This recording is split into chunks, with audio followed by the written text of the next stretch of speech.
Guys, ಇವತ್ತು August 11 ನಿಮ್ಮೆಲ್ರಿಗೂ ಗೊತ್ತಿರೋ ಥರ ಇವತ್ತು ಬೈಕ್ ಟ್ಯಾಕ್ಸಿ ಜಡ್ಜ್ಮೆಂಟು ಕೋರ್ಟಿಂದ ಪಾಸ್ ಆಗಬೇಕಿತ್ತು. ಅದ್ರ ಬಗ್ಗೆನೇ ವೀಡಿಯೋ ಫುಲ್ ಇರುತ್ತೆ. ಸೊ ವೀಡಿಯೋ ಕೊನೆ ತನಕ ನೋಡಿ, ಫುಲ್ಲು ಇನ್ಫಾರ್ಮೇಷನ್ ಡೀಟೇಲ್ಸ್ ಕೊಡ್ತೀನಿ.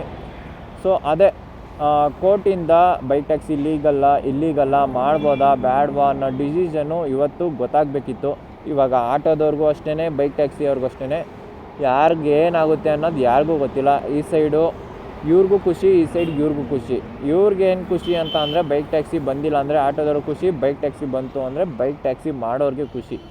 ಆಮೇಲೆ ತುಂಬ ಜನ ಕಸ್ಟಮರ್ಗೂ ಖುಷಿ. ಏನಕ್ಕೆ ಅಂತ ಅಂದರೆ ಕಸ್ಟಮರ್ಸ್ಗೆ ಅಫೋರ್ಡಬಲ್ ಆಗಿ ಟ್ರಾವೆಲ್ ಮಾಡ್ಬೋದು, ಅವ್ರು ಅಂದ್ಕೊಂಡಿದ್ದ ಡೆಸ್ಟಿನೇಷನ್ಗೆ ಸ್ವಲ್ಪ ಅಮೌಂಟಲ್ಲಿ ರೀಚ್ ಆಗ್ಬೋದಿತ್ತು ಅನ್ನೋ ಒಂದು ಖುಷಿ ಇವ್ರಿಗೆ. ಓಕೆನಾ? ಇವಾಗ ಡೀಟೇಲ್ಸ್ ಏನು ಅಂತ ನೋಡೋದಾದರೆ, ಕರ್ನಾಟಕ ಸರ್ಕಾರ ಏನು ಹೇಳಿದೆ ಕೋರ್ಟ್ಗೆ ಅಂತಂದರೆ, ಬೈಕ್ ಟ್ಯಾಕ್ಸಿ ಬೇಡ ನಮಗೆ. ಏನಕ್ಕೆ ಬೈಕ್ ಟ್ಯಾಕ್ಸಿಲಿ ಏನು ಸೇಫ್ಟಿ ಇಲ್ಲ. ಇವಾಗ ಕಂಪ್ಯಾರಿಟಿವ್ಲಿ ಆಟೋ ಇರ್ಬೋದು, ಕ್ಯಾಬ್ ಇರ್ಬೋದು, ಇವ್ರಿಗೆ ಬೈಕ್ನ ಕಂಪೇರ್ ಮಾಡಿಕೊಂಡ್ರೆ ಏನು ಅಂತ ಅಂದರೆ, ಇವಾಗ ನಾರ್ಮಲಿ ಹಿಂಗೆ ರೋಡಲ್ಲಿ ಆಟೋಗಳು ಹೋಗ್ತೈತೆ, ಏನಾದರೂ ಟಚ್ ಆದರೆ ಅದು ಟಚ್ ಆಗೋದು ಆಟೋಗೆ, ಅಥವಾ ಕಾರಲ್ಲಂದರೆ ಕಾರಿಗೆ ಟಚ್ ಆಗುತ್ತೆ, ಬಾಡಿಗೆ ಟಚ್ ಆಗೋಲ್ಲ. ಅದೇ ಏನಾದರೂ ಬೈಕಲ್ಲಿ ಏನಾದ್ರು ಟ್ಯಾಕ್ಸಿ ಮಾಡೋದು ಆದರೆ ಇವಾಗ ಫಸ್ಟು ಟಚ್ ಆಗೋದೆ ಪ್ಯಾಸೆಂಜರ್ಗಿರ್ಬೋದು, ರೈಡರ್ಗಿರ್ಬೋದು. ಆ್ಯಂಡ್ ಇದರಲ್ಲಿ ಏನು ಅಂತ ಅಂದರೆ, ಬೈಕ್ ಟ್ಯಾಕ್ಸಿಲಿ ರೈಡರ್ಗಿರ್ಬೋದು, ಪ್ಯಾಸೆಂಜರ್ ಇರ್ಬೋದು, ಇಬ್ರಿಗೂ ಅಷ್ಟೇ ಒಂದು ಚೂರು ಸೇಫ್ಟಿ ಇಲ್ಲ. ಏನಕ್ಕೆ ಅಂತ ಅಂದರೆ, ಇವಾಗ ನಾರ್ಮಲಿ ಬೈಕ್ ಟ್ಯಾಕ್ಸಿ ಏನಾದರೂ ಜಾರಿಗೆ ಬಂದರೆ ಏನಾಗುತ್ತೆ, ತುಂಬ ಕೇಸಸ್ಗಳಾಗುತ್ತೆ. ಲೈಕ್ ಆ್ಯಕ್ಸಿಡೆಂಟ್ ಇರ್ಬೋದು, ಅಥವಾ ಕೈ ಕಾಲು ಏನೋ ಒಂದು ಬೀಳೋದು, ಅದು ಇದು ಏನೋ ಒಂದು. ಓಕೆನಾ? ಈಗ ಆಟೋದಲ್ಲಿ ಹೋಗ್ತು ಅಂದರೆ ಫಸ್ಟು ಆಟೋಗೆ ಟಚ್ ಆಗುತ್ತೆ, ಬಾಡಿಗಲ್ಲ. ಅದೇ ಬೈಕ್ ಟ್ಯಾಕ್ಸಿಲಿ ಅಂದರೆ ಫಸ್ಟು ಬಾಡಿಗೆ ಟಚ್ ಆಗುತ್ತೆ, ಪರ್ಸನ್ಸ್ಗೆ ಡ್ಯಾಮೇಜ್ಗಳು ಜಾಸ್ತಿ ಆಗುತ್ತೆ. ಈ ಥರ ಒಂದು ಸೇಫ್ಟಿ ಮೆಜರ್ಸ್ನ ತೊಗೊಂಡು ಬೈಕ್ ಟ್ಯಾಕ್ಸಿ ಬೇಡ ಅಂತ ರಾಜ್ಯ ಸರ್ಕಾರ ಕೋರ್ಟ್ಗೆ ಹೇಳಿರೋದು. ಸೊ ಕೋರ್ಟ್ ಏನು ಮಾಡಿದೆ, ಅದನ್ನು ಪೋಸ್ಟ್ಪೋನ್ ಮಾಡಿದೆ. ಯಾವಾಗ ಹೇಳ್ತಾರೆ ಏನು ಅನ್ನೋ ಡೀಟೇಲ್ಸ್ ಇನ್ನೂ ಕೊಟ್ಟಿಲ್ಲ. ಯಾವಾಗ ಕೊಡ್ತಾರೆ ಅನ್ನೋದು ತಿಳ್ಕೊಂಡು ನಾನು ನಿಮಗೆ ಅಪ್ಡೇಟ್ ಮಾಡ್ತೀನಿ. ಸೊ ಸದ್ಯಕ್ಕೆ ಆಗಿರೋದು ಇಷ್ಟು. ಇವಾಗ ಒಂದು ಇನ್ಸಿಡೆಂಟ್ಸ್ನ ತೊಗೊಂಡ್ರೆ, ಒಂದು ಹುಡುಗಿ ಮತ್ತು ಒಂದು ಬೈಕ್ ಟ್ಯಾಕ್ಸಿ ಹೋಗ್ಬೇಕಾದ್ರೆ ಒಂದು ಹುಡುಗಿ ಬಿದ್ದು, ಲೈಕ್ ಅವ್ರದ್ದು ಕೈ ಕಾಲು, ಆಮೇಲೆ ಬ್ಯಾಕ್ ಬೋನು, ಆಮೇಲೆ ಮುಖ ಎಲ್ಲ, ಮೂತಿ ಎಲ್ಲ ಕಿತ್ತೋಗಿ ಅವ್ರಿಗೆ ಸರ್ಜರಿ ಮಾಡಬೇಕಾಯಿತು. ಆಮೇಲೆ ಈ ಕೈ ಕಾಲದೆಲ್ಲ ಮೂಳೆ ಎಲ್ಲ ಫ್ರ್ಯಾಕ್ಚರ್ ಆಗಿತ್ತಲ್ಲ, ಅದಕ್ಕೆಲ್ಲ ಸ್ವಲ್ಪ ಎಷ್ಟೋ ಲ್ಯಾಕ್ಸ್ ಮೇಲೆ ಖರ್ಚಾಗಿದೆ. ಬಟ್ಟು ರ್ಯಾಪಿಡೋ ಕಂಪ್ನಿ ಏನು ಹೇಳಿದೆ ಅಂದರೆ, sorry for the inconvenience, we are sorry, ಇಷ್ಟನ್ನು ಹೇಳಿರೋದು. ಆಮೇಲೆ we are not responsible for the accidents ಅನ್ನೋ ಒಂದು ಲೈನ್ನ ಮಾತಾಡಿ ಹೇಳಿರೋದು. ಓಕೆನಾ? ಈ ಥರ ಇನ್ಸಿಡೆಂಟ್ಸ್ ಬಂದಿದ್ದಾಗ ಕರ್ನಾಟಕ ಸರ್ಕಾರ ಇರ್ಬೋದು, ಯಾರೇ ಇರ್ಬೋದು, ಅವ್ರಿಗೆ ಕಾನ್ಫಿಡೆನ್ಸ್ ಬರೋಲ್ಲ. ಆಮೇಲೆ ಸೇಫ್ಟಿ ಮೆಜರ್ಸ್ ಇಲ್ಲವೇ ಇಲ್ಲ ಅಂತ ಎದ್ದು ಕಾಣ್ತಾ ಇದೆ. ಏನಕ್ಕೆ ಅಂತಂದರೆ, ಒಂದು ಚೂರು ರೆಸ್ಪಾನ್ಸ್ ಮಾಡಿಲ್ಲ ಅಂದರೆ Rapido company, who is responsible? ಬರೀ ಇವ್ರು ದುಡ್ದಿದ್ದು, ಬರೀ ಇವ್ರು ಮಾಡೋದ್ರಿಂದ ಅವ್ರಿಗೆ ಇನ್ಕಮ್ ಜನ್ರೇಟ್ ಆಗ್ತೈತೆ ಹೊರತು, ಇವ್ರಿಗೇನೋ ಒಂದು ಹೆಚ್ಚು ಕಮ್ಮಿ ಆದಾಗ ಹೂ ಈಸ್ ರೆಸ್ಪಾನ್ಸಿಬಲ್? ಇವ್ರನ್ನ ನೋಡ್ಕೊಬೇಕಾಗಿರೋ ಜವಾಬ್ದಾರಿ ಕೂಡ ರ್ಯಾಪಿಡೋ ಕಂಪ್ನಿದು ಅಲ್ವಾ? ಇವಾಗ ಆಟೋದವ್ರದ್ದು ತೊಗೊಂಡ್ರೆ, ಅವ್ರಿಗೇನೋ ಒಂದು ಆ್ಯಕ್ಸಿಡೆಂಟ್ ಆದರೆ ಅದೇ ಹೇಳೋದು, ಇವಾಗ ನಮ್ಮದು ಇನ್ಸೂರೆನ್ಸ್ ಐತೆ, ನಾವು ಪ್ಯಾಸೆಂಜರ್ ಇರ್ಬೋದು, ರೈಡರ್ಗಿರ್ಬೋದು, ಇನ್ಸೂರೆನ್ಸ್ ಕಂಪ್ನಿ ನೋಡ್ಕೊಳ್ಳುತ್ತೆ. ಆದರೆ ಬೈಕ್ ಟ್ಯಾಕ್ಸಿಲಿ ಹೂ ಈಸ್ ರೆಸ್ಪಾನ್ಸಿಬಲ್?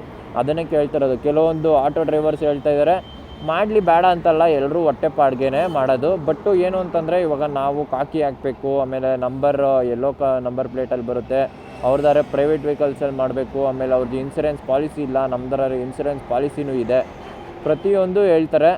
ಇಷ್ಟು ಒಂದು ಕಡೆ ಆದರೆ, ಇನ್ನೂ ಒಂದಷ್ಟು ಡ್ರೈವರ್ಸ್ಗಳು ನಮಗೆ ಬೈಕ್ ಟ್ಯಾಕ್ಸಿ ಬೇಡವೇ ಬೇಡ, ಅಷ್ಟೇ ಒಂದೇ ಲೈನು, ಬೇಡವೇ ಬೇಡ. ಏನಕ್ಕೆ ಬೈಕ್ ಟ್ಯಾಕ್ಸಿ ಅನ್ನೋದು ಥರ ಅವರು ಹೇಳ್ತಾರೆ. ಓಕೆನಾ? ಅದು ಕ್ಲಿಯರ್ ಕಟ್ಟಾಗಿ ಗೊತ್ತಾಗ್ತಾ ಇದೆ. ಅವರು ಬರೀ ಅವ್ರಿಗೆ ಬಿಸ್ನೆಸ್ನ ನೋಡ್ತಾ ಇದ್ದಾರೆ ಅಷ್ಟೇ, ಅವ್ರ ಬಿಸ್ನೆಸ್ಗೆ ಇಂಪ್ಯಾಕ್ಟ್ ಆಗಬಾರ್ದು ಅಂತ ನೋಡ್ತಾ ಇದ್ದಾರೆ. ಬಟ್ಟು ಬೈಕ್ ಟ್ಯಾಕ್ಸಿ ಬಂದರೆ ಸುಮಾರು ಜನಕ್ಕೆ ಹೊಟ್ಟೆ ತುಂಬುತ್ತೆ, ಸುಮಾರು ಜನಕ್ಕೆ ಕಸ್ಟಮರ್ಸ್ಗೆ ಅವ್ರ ಡೆಸ್ಟಿನೇಷನ್ಗೆ ರೀಚ್ ಆಗೋಕ್ಕೆ ಕಮ್ಮಿ ಬಜೆಟಲ್ಲಿ ರೀಚ್ ಆಗ್ಬೋದು. ಆಮೇಲೆ ದುಡ್ಡನ್ನ ಸೇವ್ ಮಾಡ್ಬೋದು, ಆಮೇಲೆ ಆ ದುಡ್ಡನ್ನ ಬೇರೆ ಕಡೆ ಏನೋ ಒಂದಕ್ಕೆ ಯೂಸ್ ಮಾಡ್ಕೊಬೋದು. ಇವಾಗ ಆಟೋದಲ್ಲಿ ಅಂತ ಅಂದರೆ ಎಷ್ಟು, ಒಂದು 5 ಕಿಲೋಮೀಟ್ರಿಗೆ 300 ರೂಪಾಯಿ, 400 ರೂಪಾಯಿ, 250 ರೂಪಾಯಿ, ಈ ಥರ ಜಾಸ್ತಿ ಇರುತ್ತೆ. ಅದೇ ಬೈಕ್ ಟ್ಯಾಕ್ಸಿಲಿ ಆದರೆ ಒಂದು 60-70 ರೂಪಾಯಿಗೆಲ್ಲ ನಾವು ಡೆಸ್ಟಿನೇಷನ್ಗೆ ರೀಚ್ ಆಗಿಬಿಡ್ಬೋದು ಅಂತ ಒಂದಷ್ಟು ಕಸ್ಟಮರ್ಸು. ಈ ಥರ ವೇರಿಯೇಷನ್ಸ್ ಇದೆ. ಆ್ಯಂಡು ಅದೇ ಇನ್ನೂ ಜಡ್ಜ್ಮೆಂಟು ಯಾವಾಗ ಪಾಸ್ ಆಗುತ್ತೆ ಏನು ಅನ್ನೋದು ಗೊತ್ತಿಲ್ಲ. ಇದೇ ಏನಾದರೂ ಈಗ ಆ್ಯಕ್ಸಿಡೆಂಟ್ ಆಗಿತ್ತಲ್ಲ ಇವ್ರಿಗೆ, ಇದೇ ಏನಾದರೂ ರ್ಯಾಪಿಡೋ ಕಂಪ್ನಿ ಅವ್ರಿಗೇನಾದರೂ ಒಂದು ಕ್ಲೈಮ್ ಏನೋ ಮಾಡ್ಕೊಂಡು ಕೊಟ್ಟಿದ್ರೆ, ಇವಾಗ ಇವ್ರದ್ದು ಒಂದು ಪ್ಲಸ್ ಪಾಯಿಂಟ್ ಇತ್ತು. ಇವಾಗ ಒಂದು ಕಾನ್ಫಿಡೆನ್ಸ್ ಬರೋದು ರೈಡರ್ಗಿರ್ಬೋದು, ಪ್ಯಾಸೆಂಜರ್ಗಿರ್ಬೋದು. ಆಮೇಲೆ ಕೋರ್ಟು ಎಲ್ಲರಿಗೂ ಅಷ್ಟೇ, ಬಿಡಪ್ಪ ಕಂಪ್ನಿ ನೋಡ್ಕೊಳುತ್ತೆ, ಏನು ತಲೆ ಕೆಡಿಸ್ಕೊಳ್ಳೋದು, ಮಾಡ್ಕೊಳ್ಳಿ ಬಿಡ್ರಿ ಹುಡುಗರು, ಅವರು ಹೊಟ್ಟೆಪಾಡಿಗೆ ಇವ್ರದ್ದು ಹೊಟ್ಟೆಪಾಡಿಗೆ ಅಂದ್ಬಿಟ್ಟು ಎಲ್ಲ ಹೇಳಿರೋರು. ಬಟ್ ಈ ಕಂಪ್ನಿ ಏನು ಮಾಡ್ತು, V are not responsible for this. ಅಲ್ಲ, ಇವ್ರು ಮಾಡೋದ್ರಿಂದ ಇವ್ರಿಗೆ ದುಡ್ಡು ಮಾತ್ರ ಬೇಕು. ಆದರೆ ಇವ್ರಿಗೇನೋ ಒಂದು ಹೆಚ್ಚು ಕಮ್ಮಿ ಆದಾಗ ಇವ್ರು ಯಾರು ನಮಗೆ ಗೊತ್ತಿಲ್ಲ ಅನ್ನೋ ಥರ ಟ್ರೀಟ್ ಮಾಡಿದ್ರೆ ದಟ್ ಈಸ್ ನಾಟ್ ಫೇರ್. ಒಂದು ಕಡೆ ನೋಡಿದ್ರೆ ಅದೂ ಸರಿ. ಏನು ಗೊತ್ತಾ, ಇವಾಗ ಕಂಪ್ನಿ ಇವಾಗ ಬೈಕ್ ಟ್ಯಾಕ್ಸಿ ಲೀಗಲ್ಲೇ ಆಯಿತು ಅಂದ್ಕೊಳ್ರಿ. ಲೀಗಲ್ ಆದ್ರೂ ಇವಾಗ ಇನ್ಸೂರೆನ್ಸ್ ಇಲ್ಲ ಅಂದರೆ ಒಂದು ರೈಡರ್ಗಿರ್ಬೋದು, ಪ್ಯಾಸೆಂಜರ್ಗಿರ್ಬೋದು ಒಂದು ಕಾನ್ಫಿಡೆನ್ಸ್ ಬರಬೇಕಲ್ಲ. ಇವಾಗ ಆಟೋದವ್ರಿಗೆ ಬಿಡಪ್ಪ ನೆಮ್ಮದಿಯಾಗಿ ಓಡಿಸ್ತಾರೆ ಅಂದರೆ ಕಾನ್ಫಿಡೆನ್ಸ್ ಐತೆ ಅಂದಿದ ತಕ್ಷಣ ಎರಾಬಿರಿ ಚೆಚ್ಚೋದು ಆ ಥರ ಅಂತಲ್ಲ. ಲೈಕು ಒಂದು ಗಿಲ್ಟ್ ಇರಲ್ಲ. ಇವಾಗ ಬೈಕ್ ಟ್ಯಾಕ್ಸಿ ಮಾಡೋರ್ಗೇನು ಗೊತ್ತೋ ಗೊತ್ತಿಲ್ವೋ, ಇವಾಗ ನನಗೆ ಆಗುತ್ತೆ. ಏನು ಅಂತಂದರೆ ಇವಾಗ ಫಸ್ಟು ಇನ್ಸೂರೆನ್ಸ್ ಇರಲ್ಲ ಇದರಲ್ಲಿ. ಕಸ್ಟಮರ್ನ ಸೇಫಾಗಿ ನಿಧಾನಕ್ಕಾದರೂ ಪರವಾಗಿಲ್ಲ ಸೇಫಾಗಿ ಬಿಡಬೇಕು ಅನ್ನೋ ಮೈಂಡ್ಸೆಟ್ ಬಂದುಬಿಡುತ್ತೆ. ಆವಾಗ ಸ್ವಲ್ಪ ಎಲ್ಲೋ ಒಂದು ಕಡೆ ಕಸ್ಟಮರ್ ಅವರೇ ಸ್ವಲ್ಪ ಹುಷಾರಾಗಿ ಹೋಗ್ಬೇಕು ಯಾವಾಗಲೂ ತಲೆಯಲ್ಲಿ ಅದೇ ಇರುತ್ತೆ. ಓಕೆನಾ?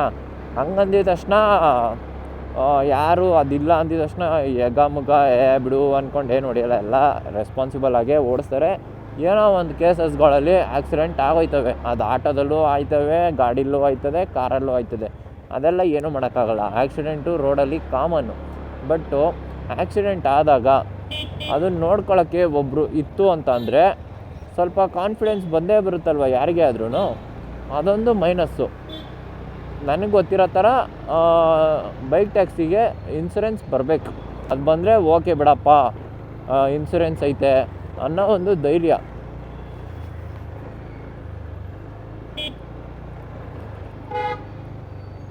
ಇಷ್ಟೆಲ್ಲ ಆದ್ರೂ ರ್ಯಾಪಿಡೋ ಕಂಪ್ನಿ ಇನ್ಸೂರೆನ್ಸ್ ಕೊಡ್ತಾಯಿಲ್ಲ ಅಂತ ಅಂದರೆ ಸ್ವಲ್ಪ ಯೋಚನೆ ಮಾಡಬೇಕಾಗಿರೋದೆ. ಇನ್ನು ಆಟೋದವ್ರು ಏನು ಸುಮ್ಮನೆ ಅಲ್ಲ ಬಿಡ್ರಿ, ಅವ್ರದ್ದು ಕಂಪ್ಲೇಂಟ್ಸ್ ಇದೆಯಲ್ಲ, ಏನು ಕೇಳಿದ ಕಡೆ ಬರೋಲ್ಲ, ರೇಟ್ ಮಾತ್ರ ಡಬಲ್ ಹೇಳ್ತಾರೆ, ಹಂಗೆ ಹಿಂಗೆ ಅಂದ್ಕೊಂಡು ಏನೇನೋ ಅವ್ರದ್ದು ಇದೆ. ಬಟ್ಟು ಏನು ಮಾಡೋಣ, ಫೈನಲಿ ಕೋರ್ಟ್ ಏನು ಹೇಳುತ್ತೆ ಅದ್ರ ಬೇಸಿಸ್ ಮೇಲೆ ಕಾಯಬೇಕು ಅಷ್ಟೇ. ಸೊ ವಿಡಿಯೋ ಇನ್ಫಾರ್ಮೇಟಿವ್ ಅನಿಸಿದೆ ಅಂತ ಅಂದ್ಕೊತೀನಿ. ಸೊ ವಿಡಿಯೋ ಇಷ್ಟ ಆದರೆ ಲೈಕ್ ಮಾಡಿ, ಸಪೋರ್ಟ್ ಮಾಡಿ, ಚಾನಲ್ ಸಬ್ಸ್ಕ್ರೈಬ್ ಮಾಡ್ಕೊಳ್ಳಿ. See you, Tata.